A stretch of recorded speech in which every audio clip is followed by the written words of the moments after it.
Hey everyone, and welcome back to another video on my FIFA 20 career mode series.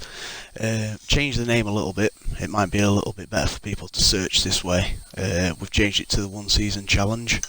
So yeah, without further ado, this is the Newcastle United career mode one. So nice, steady, let's take it away. I've had a couple of days just to chill out, try and get my head around a few things like thumbnails. I've been making my own, messing around, changing them, and then realising that they're pretty much not up to scratch, so changing them again. I think I've finally pieced together what I want to be doing on this one, so we'll be doing them. I'm going to upload Newcastle today straight away as soon as this was recorded, and then I might drop one every day after that because don't think it's long now until FIFA's out. It might be eight days. Yeah, I'm doing this on Friday, 2nd of October, so I think we've got 8 days, maybe even a week, because if it's out at 12 o'clock then FIFA 21 might be out then. So yeah, anybody, if this is your first time of watching one of these episodes, then there's 4 easy rules that we need to stick to, and they basically go like this. No, rule number 1 is we can't sign no more than 4 players. Rule number 2 is we can't change any of the tactics. We can change who takes free kicks and stuff like that, but we can't change the formation. Rule number 3 is we have to equal or better the board's expectation for the domestic objective. And rule number 4 is we have to simulate the entire season, so no playing games. Right, well, let's get into it then. So his first signing is going to be Brazilians. It could be a number of different ways to say his name, but I'm going to call him Bardiera. But I'm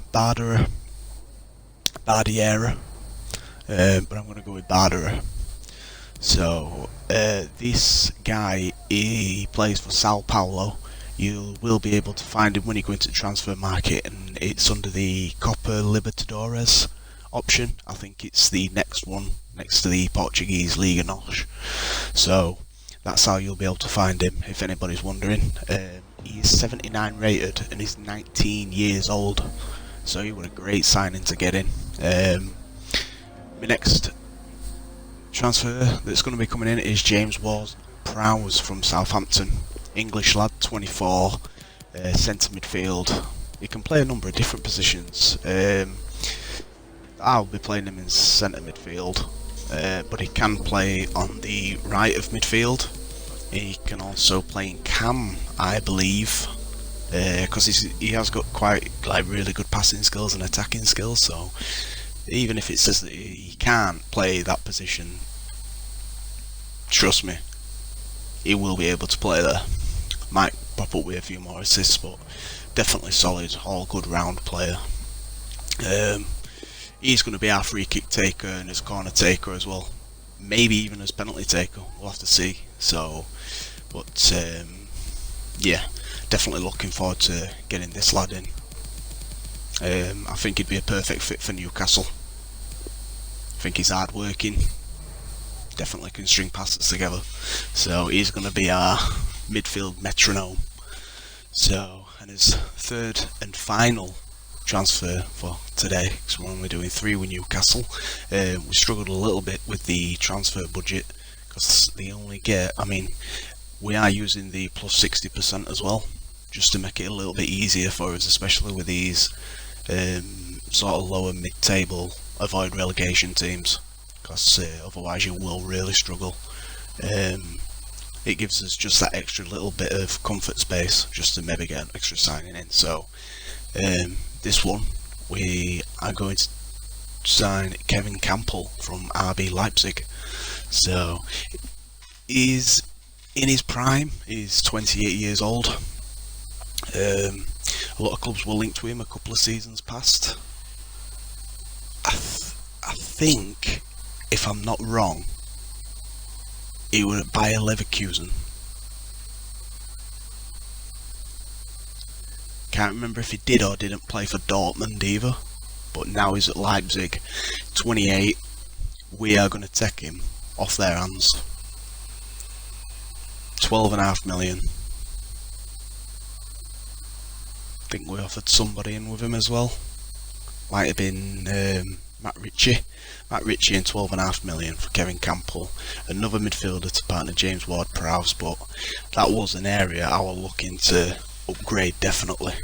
I just think John Joe Shelvey is rated 78 in the game, but he has low attacking work rate and low defensive work rate, so that's something I really do not like in these FIFA career modes. The lowest I'll go is a medium. I don't like anybody having a low, and I don't like it especially if, let's say, you've got a defender that's got a high attacking work rate and a low defensive work rate. I really don't like that as well, because I think your defence really should be solid defensively. Okay going forward, but solid defensively. So a very good structured defence and free-flowing attack. So as you can see, with popping as new players in here, we've got Bardera up top next to Gale. Like I say, it just struggled a bit with funds, otherwise I would have really liked to have got another striker in. But that midfield looks nice now. We've got St Maximin on the left, Almiron on the right, Ward-Prowse and Campbell in the middle to supply to Bardera and Gale up top. I didn't really change the defence, kept it as it was. Manquillo at the right back. I did put Fabian Schär on next to Lascelles, who's captain, and Danny Rose at left back. Obviously he's on loan from Tottenham in FIFA 20 for this season, and it's on his one season long, sorry. So yeah, and Martin Dubravka in net. So not a bad, pretty solid team. It just, when it gets to the substitutes bench, then it just seems to go downhill a little bit, but I mean, there's room for him to grow. Obviously if people are doing longer career modes, they might want a few of them players to stick around. So Matty Longstaff, Sean Longstaff obviously spring to mind. But yeah, so into the final simulating of the season now. Skip all the way to the day after the last game, which I think is Liverpool for Newcastle, so strong. Yeah, and guys, please, if you could, while you're watching just this little bit till we get to the last bit, if you could drop a like on the video and leave any feedback in the comments just down below, and subscribe to the page, it would be a massive help for me. I'd really appreciate it, and it'd give me more data to go on for making videos in future. So maybe we could do like a smaller, only a 10 episode series or something like that. Like maybe people not interested in other teams, we'll just do a shortened one. So yeah, I'd really appreciate that, guys. Thank you. So let's see where we finished off. We've got a manager rating of 62, which is not good, but obviously simulating, you won't have chance to read any of the mail, so we're not so bothered. We did not get fired. We finished 10th, so I'm happy with that, if everybody else is happy with that. His objective was to finish mid-table, so 10th, you can't get any more mid-table than that.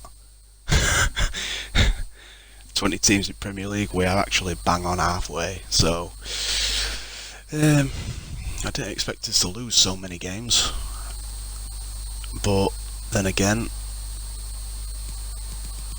we only did bring in 3 signings. So if anybody is interested, by the way, Liverpool won the league with 105 points, Man City came second with 100 points, and just have a look at the relegation. Norwich went down, Crystal Palace went down, and Bournemouth went down. So yeah, pretty surprised that Crystal Palace went down.